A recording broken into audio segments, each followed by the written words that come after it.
என்னது மம்மி இது கருப்பு கருப்பா? கருவேப்பிலை. கருவேப்பிலை ஏன் இப்படி இருக்குது? அரைச்சி ஊற்றினா அப்போ தான் நீ சாப்பிடுவ. முழுசாக போட்டால் அப்படியே நின்று என்ன பண்ணுவேன், தாளிக்கும் போது எடுத்து வச்சுருவேன். இதை நான் காய வச்சு பொடி செஞ்சு அழகாக அதில் கலந்துருவேன்.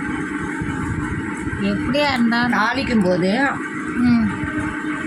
முழு கருவேப்பிலை போட்டால் பொறுக்கி வச்சுட்டு சாப்பிட்றாங்க. அது எவ்வளோ இரும்பு சத்து இருக்குது தெரியுமா? அதில் முடி வளரும். அதனால் நான் என்ன பண்ணுவேன், காய வச்சு நல்லா பொடி செஞ்சு அப்படியே எல்லாத்துலேயும் கலந்துருவேன்.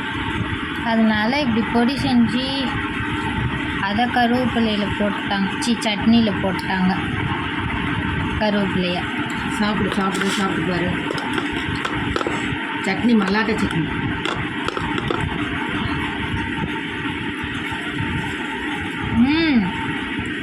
சூப்பராக இருக்கும் மல்லாட்டை சட்னி. அன்றைக்கி அந்த ஆண்டி வீட்டில் சாப்பிடும்போது வேறு மாதிரி இருந்துச்சு, இன்றைக்கி வேறு மாதிரி இருக்கு. வேறு மாதிரி தான் எப்படி இருக்கு? எது நல்லா இருக்குது? நல்லா இருக்கும்னு எப்பயுமே மல்லாட்டை சட்னி சில பேர் என்ன பண்ணுவாங்க, வெறும் மல்லாட்டையை மட்டும் போட்டு அரைப்பாங்க. அப்படி அரைச்சா டேஸ்ட் இருக்கும். அது கூட தேங்காய், பச்சை மிளகாய் நல்லா காரமாக வச்சு கலந்தால் தான் அந்த சூப்பராக இருக்கும்.